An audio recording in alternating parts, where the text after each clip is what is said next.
السلام علیکم. بالاخر د لبنان حزب الله او اسرائیل جنگ بندي وکړه، جنگ بند کو، جنگ ختم کو، او د دې د وجنه په لبنان کې او ورسره په غزا کې په خلکو باندې اختر دي د جشن یو سما د سلیبریشنز کې جشن مناوخي دي. خو ته اول دی ویډیو ته وګوره کنه، د دې خلکو خوشحالي ته وګوره. دا خوشحالي په دې وجه باندې مناوخي چې حزب الله او اسرائیل په خپل منځ کې جنگ بند کو. اوس به موږ خپل کورونو ته ځو.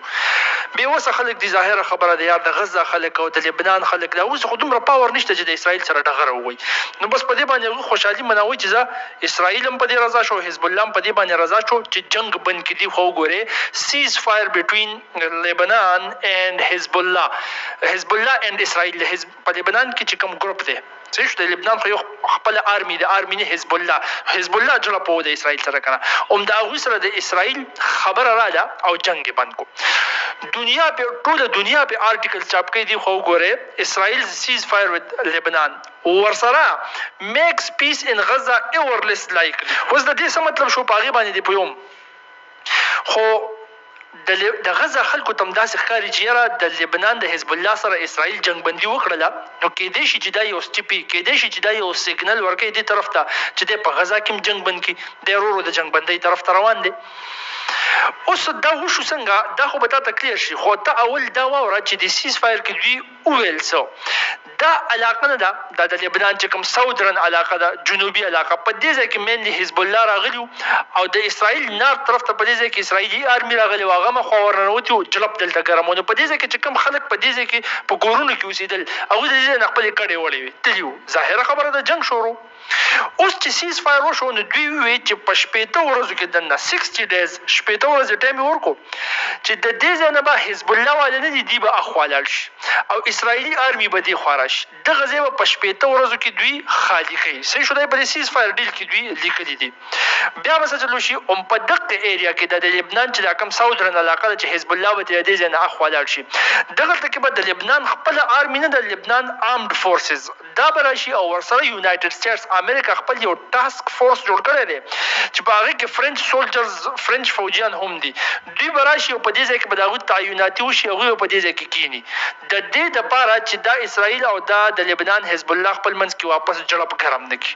ښه اوس ګوره په 60 ورځو کې چې دي خوا ځي او دي خوا ځي، دا ځایونه خالي کوي، اسرائیل فوج هم راوځي، حزب الله هم خوا ځي.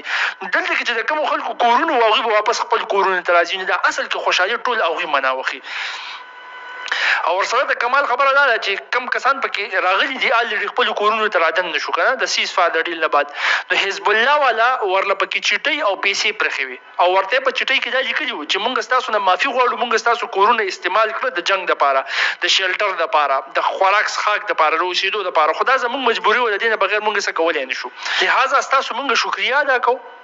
دا یې ورته په لیټر کې لیکلي وو او ورسره ورته وله پیسې پرخې وي که فرض که ستاسو د کور څه نقصان شوي که نه، نو دا پیسې مونږ تاسو ته پرېږدو چې په هغې باندې دغې نقصان کمپنسیشن وکړئ، د هغې ازاله وکړئ. دا خبر د هغې ځای نه را روان دی. نو خلک خپلو کورونو ته را روان دي، نو خوشحاله را روان دي، د جشن یو سما ده. ورسره د غزه خلک په دې وجه باندې خوشحالي مناوي چې یاره دا یو سیګنل دی چې کېدای شي اسرائیل د غزه جنګ هم بند کړي. اوس د غزه جنګ بندېدی شي، زه تا ته خبره وکړم تر څو چې په ایران باندې دوی سټرس راوړي که نه، په ایران باندې، نو تر د هغه پورې دا جنګ بندي نه دا زیات فروټفل نشي کېدی. غزه خو څه کې کېدای شي چې د حزب الله سره واپس جړپ سټارټ شي که فرض که دا پرشر په ایران باندې کم نشو، ځکه چې دغه ګروپونه ټول د ایران ملګري دي او چې د ایران ملګري دي په ایران پرشر راځي، نو اصل کې دا پرشر دوی انډایرکټلی په هغوی باندې راولي په بله لاره باندې، نو هغوی بیا جړپ کوي، جنګ به وایي. ته دې خو وګوره که نه د ټرمپ راتلو سره په ایران باندې پرشر الریډي سیوا کېږي. دا د ټایمز اف اسرائیل په خپله رپورټ کړي دي چې ایران وایي، د ایران اډوایزر چې کوم د هغوی د سپریم لیډر د آیت الله خامنهی اډوایزر دی، هغوی څه وایي؟ ایران از پریپیرینګ ټو ریسپانډ ټو اسرائیل. ایران واپس تیاری شروع کړی دی چې اسرائیل د 26 اکتوبر د حملو جواب ورکړو. اوس هغه جواب دي څنګه ورکوي والله اعلم، خو د جواب د خبرې ځکه کېږي که نه. ګوره چې دی ایران الریډي امریکا ته د یو او د بل په خوله باندې وي چې دا کوم ډونالډ ټرمپ را روان دی که نه، دی په مونږ باندې پرشر راولي، پابندیان را باندې د حد نه سیوا کوي. د ډونالډ ټرمپ پالیسي د میکزیمم پرشر پالیسي چې سړی کنټرول کوي، د میکزیمم پرشر په تور به کنټرول کوي او هغه دی په ایران باندې اپلای کوي. نو ایران حتی الوسیع خپل کوشش وکړو چې د ډونالډ ټرمپ ته ووایي چې د سړي بچی شي په مونږ باندې د میکزیمم پرشر پالیسي مه اپلای کوه، ګینې مونږ د خپل اقدام نه بیا وروسته کېږو نو د کم نم چې د دنیا باندې کوي هغې طرف ته بیا په زور مونږ ځو.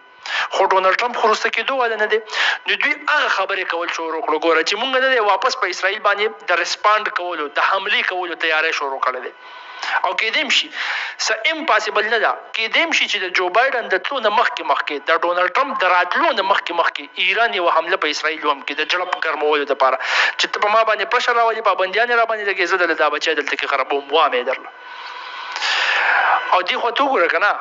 همدغه ایران CNN رپورټ کړی دی. صحیح شو ده. ایران says it is activating new centrifuges after being condemned by UN nuclear watchdog. ګوره د یونایټډ نیشن چې کوم نیوکلیر واچډاګ دی چې دا نیوکلیر اکټیویټیز په دنیا کې ګوري، مطلب په ساده پښتو کې دا چې څوک اټم بم خو نه جوړوي. ټیک شو. نو هغوی ایران کنډم کو، د ایران مذمت وکړو چې ګوره ته اټم بم مه جوړوه. ټیک شو.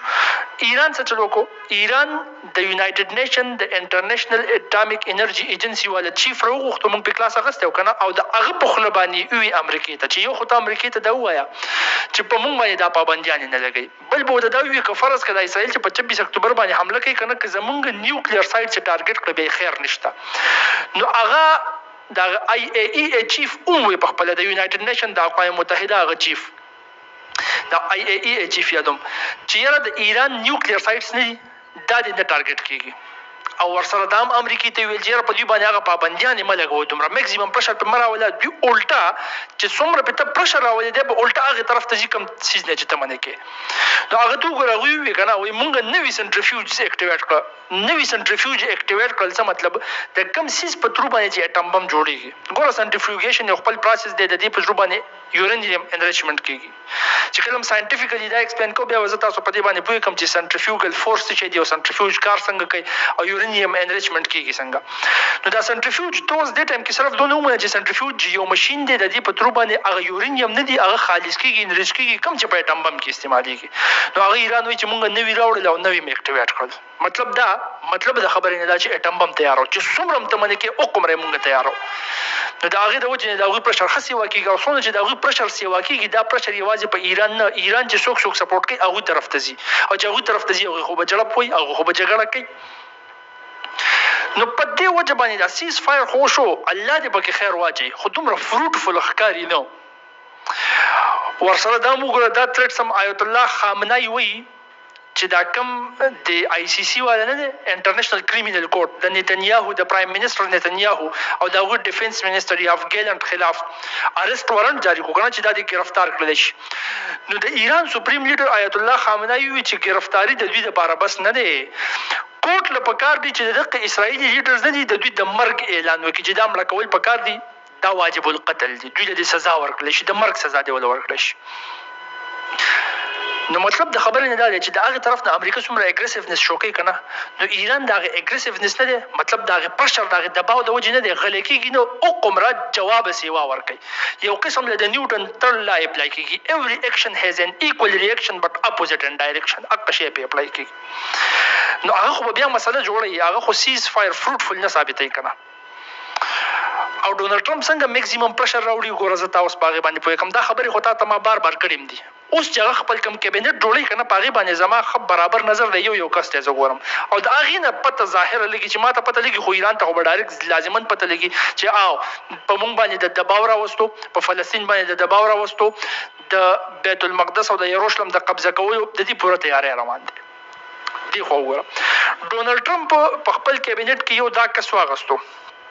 د ده نوم دی پیټ هیګزت. څه شو پیټ هیګزت؟ دا یې څه شی واغستو خبرې، ډیفنس چیف، د دفاع مشر.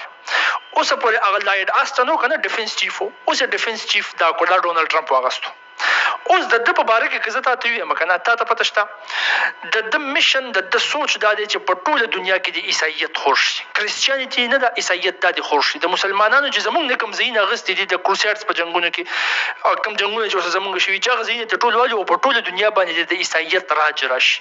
نو په هغې کې بیت المقدس د اهم ځایونه دا دوی قبضه کول غواړي، او هغه څنګه د ده د سوچ نو ته اندازه داسې لګولی شي چې د ده وجود د ده په وجود باندې هغه ټاټوس جوړ دي. ټاټوز نه هغه نخ یو ګلکاري ملکاري چې په وجود باندې کوي د په وجود باندې دا ټاټوز جوړ دي تصویران په انټرنیټ باندې کتل شي چې داسې قسمه نخې په جوړې شوې دي داسې تا ته پته شته دا نخ شي د دې ته وایي د یروشلم کراس دا یروشلم کراس د دې مقصد دا دی چې د دې دا کراس نه د عیسایت یو نښه ده چې دا به مونږ په ټوله دنیا کې عیسایت خورو دا د دې نښې یو قسم له مقصد دی او په ټوله دنیا کې د دې سټارټ دوی د یروشلم بیت المقدس نه دي د یروشلم کراس یروشلم کې په هغه ځای کې د عیسی علیه السلام پیدایش شوی و که نه نو د هغه ځای دوی سټارټ کړي او په ټوله دنیا باندې عیسایت خورو د دې نښې نه شاته دا سوچ پروت دی او دقه ټاټوس د په خپل وجود ځای په ځای جوړ کړي دي خو دغه سوچ دی که نه دې نه ته اندازه لګولی شي بل په دغه ټاټوس کې ورسره د دا لیکل هم کړي دي لکه مثال کې طور پر دی خو وګورئ دیس وولټ اوس د دې ټکي څه مطلب دی دا یو قسم د عیسیانو داسې ټکی دی څنګه چې د مسلمانانو دی انشاءالله مونږ وایو که نه دا پلان کې کار به لازمن کوو انشاءالله کوو به ټیک شو دغه شانتې کې دوی دیس وولټ او دا دیس وولټ ټکی دوی په هغه وخت کې رایستی او په کم وخت کې چې به مسلمانانو او عیسیانو په خپل منځ کې مضبوط چړپونه وال غټ جنګونه شوي وو د 11 او 12 صدۍ په دوران کې هغې ته کروسیډز وایي هغه جنګونه د په تاریخ کې د کروسیډز په نوم باندې یادېږي نو په هغه وخت کې به عیسیانو وایي چې یاره دې مسلمانانو له به مونږ شکست ورکړو د علاقې به ټولې مونږ خپله قبضه کې اخلو که هغه یروشلم دی که بیت المقدس دی که هر اهم مقام په دنیا کې دا به د عیسیان په خپل کنټرول کې اخلي نو دیس وولټ ناره به هغوی واله مطلب یو قسم له د هغوی انشاءالله چې د خدای څخه خو یقه شان به کېږي او دا علاقې به د عیسیانو په قبضه کې راځي نو په هغې کې بیت المقدس نیول دا فلسطین نوم ختمول او دغه ټول علاقې په خپل کنټرول کې اخیستل دا سوچونه د دوی دي دا پیټ هیګزت دی نو دا پیټ هیګزت نه دی دا ډونالډ ټرمپ اخیستی دی د خپل ډیفنس د خپل دفاع مشر او د کمال خبره دا ده چې په دې باندې یوازې په عرب دنیا کې مسله نه ده اوچته چې لکه دا خو د ډیفنس چیف واغستو دا څنګه چل دی او دا دې څه کوي او په امریکا کې به بلا شي خلک د امریکې خپل خلک هم په دې اعتراض کوي او هغه په دې وجه نه کوي چې دی خو بس سوچ داسې ساتي چې مونږ به عیسایت خورو فلسطین دا ټول نیسي دی په دې وجه نه کوي د هغوی څه خپله مسله ده هغوی څه غم خپل دی څنګه خبرې دا کس نه دی دا کس دا چې کله جو بایډن خپل ذاتي سیکیورټي ګارډز اخیستل که نه صدر او ظاهر خبره ده صدر سره خپل سیکیورټي ګارډز پرسنل سیکیورټي ګارډز ګرځي که نه چې هغه اخیستل نو په هغې کې یو کس دام و خو چې کله د ده دا وجود وکتو د ده د منټیلیټي پته ورته ولګېده دا د یروشلم کراس او دیس وولټ چې ده که دا سړی خو مونږ ته هغه شانتې کې برابر نه ښکاري بیا یې وانغستو ولې بایډن چې د کومې پارټۍ نه دی ډیموکریټ نو هغوی خو لږ غوندې کې لیبرل سیکولر سوچ والا دي که نه داسې سیوا عیسایت طرف ته تاو نه دي نو هغوی داسې کسان چې هغوی په عیسایت کې ډېر زیات مخلص دي او سوچ هغه طرف ته بلکل ټلټډ دی مذهب طرف ته نو هغه نه خوښوي نو دوی هغه لرې کو او ډونالډ ټرمپ هغه خوښوي نو دوی د سیکیورټي ګارډ د عهدې نه هم لرې کو او ټرمپ الټه د دفاع مشر واغستو ډیفنس چیف یې واغستو او یوازې دا وجم نه بل د ده په ذهن کې دا خبرې مطلب دا چې په دې امریکا کې یو سوچ دی چې هغې ته موږ وایټ سوپریمیسي وایو د دغې سوچ مطلب دا دی چې ګوره په امریکا کې دوه قسمه خلک دي توریان هم پکې دي سپین هم پکې دي په دې سپینو کې ځینې خلک دي چې هغه وایي چې دا توریان زموږ نه کم نسل دی او موږ اصل نسلي خلک موږ یو اصلي او نسلي خلک موږ یو هغه خپل ځان د دې تورو نه غوره ګڼي دا وایټ سوپریمیسیسټ سوچ دی یو قسم دا دغه وایټ سوپریمیسي سوچ هم په دې کې دی او د دغه خو دا لیبرل او سیکولر خلک خلاف دي دغه ډیموکرات پارټي ټول د دې خلاف ده نو بایډن په دې وجه د خپل سیکیورټي ګارډ لیسټ نه لري خو ډونالډ ټرمپ واغستو نو د هغوی سره د هغې څیز غم دی او د هغې د وجې نه په امریکا کې په ده باندې بحث شروع دی چې دی ولې د دفاع مشر واغستو خو اني هاو تا ته ما خبره دا کوله چې په داسې طریقه باندې دا ډونالډ ټرمپ کسان اخلي چې د هغې پرشر به لازما په فلسطین باندې په ګیر چاپېر علاقو باندې په ایران باندې هغه به راځي په عرب دنیا باندې نو د هغوی سره دا غم شته او د هغې نه علاوه د دې مشهور کس په باره کې خو تاسو ما خبره کړې وه دا مایک هکبي دی او مایک هکبي څه چل وکړو دا ډونالډ ټرمپ واغستو خپل امبیسډر صحیح شو اسرائیل طرف ته خپل سفیر وټاکلو مایک هکبي او دا مایک هکبي هغه کس دی چې د خپل خولې وینا ده چې دی وایي چې په دې دنیا کې فلسطین نومي ریاست نشته د ټو سټیټ سولوشن نه مني د ون سټیټ په حق کې د ون سټیټ مطلب چې اسرائیل صرف اسرائیل شته باقي فلسطین نومي ریاست په دې دنیا کې نشته نو په دغه ځای کې خدای بالکل د فلسطین د وجود خلاف دی دا هغه سفیر ټاکلی د اسرائیل طرف ته ډونالډ ټرمپ خپل نو دغه خبره بلا شي دي خو د یو سو اگزامپلونه مثالونه ته دا پته لګیدي شي چې ډونالد ټرمپ نه دی هغه میکسیمم پرشر پالیسی په ایران او د ایران په پراکسیس باندې راولي او د هغه د وجنه دا سیز فایر نه دی چې الله دې نه ختمي مونږ نه غواړو چې دا ختم شي مونږ غواړو چې د غزا سره سیز فایر وشي خو خدشه شته چې ختم شي اني هاو دا کوم چې سیز فایر ډیل وشو کنه په دې کې زیات اکټیویټ نه دا جو بایدن نه دی بایدن ته خدا پته ولګي چې یاره کار خو مونږ خراب کړی دی دا جنگ را ولال د 14 میاشتې وچلې ټول دنیا وکتل چې امریکای سپورټ وکړو امریکای څوک مطلب زمون حکومت سپورټ وکړو اوس په دې تلو کې د څه کار وکړه چې کېدې شي داخله کومه په دې دنیا کې بیا خو وي چې لکه جنگ خو د بند کړو نو دوه اوس میکسیمم پرشر دا راغسته دی جو بایدن چې دا جنگ په څه طریقه باندې بند شي چې زه یو پر بند کوم کو ټرمپ بیا سٹارټ کوي کار سکے خو چې څوک کنځلې منځلې کوي چې به پاغه پسې کوي چې خلک دا وایي چې او بایدن خو بند کړو نو اوس په دې تلو کې د حتی الوسی کوشش دی چې د حزب الله سي که په غزا کې د حماس سره چې دا جنگ بندي وشي تا ته پته شته بایدن باقاعده قطر ته ترکی ته په دغه ځای کې نور ملکونو ته دا خبر جاری کړی دی چې کوشش وکړي د میډییشن رول ادا کړي تاسو چې قطر 18 ورځې مخکې حماس ته وی کړي چې خپل افیسز د دې ځای لری کې د دې ځای لاړ شي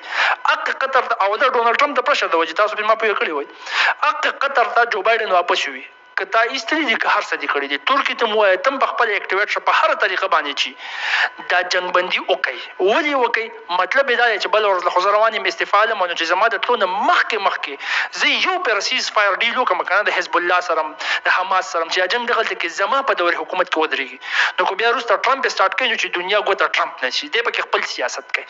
په دې وجه باندې دغه پرشر د وجه نه سیز فایر ډیل ساين شو اني هاو مخکې ګورو څه چل کېږي هر څه چل چې وشي بیا په کلاس وایو ستاسو خیال څه وایي چې دا سیز فایر مکمل چلېدی شي که نه واپس ماتېدی شي په غزا کې سیز فایر کېدی شي مطلب جنگ بندي کېدی شي که نه شي د خپل رای اظهار په کمنټ سیکشن کې وکړئ وما علینا الا البلاغ جزاکم الله خیر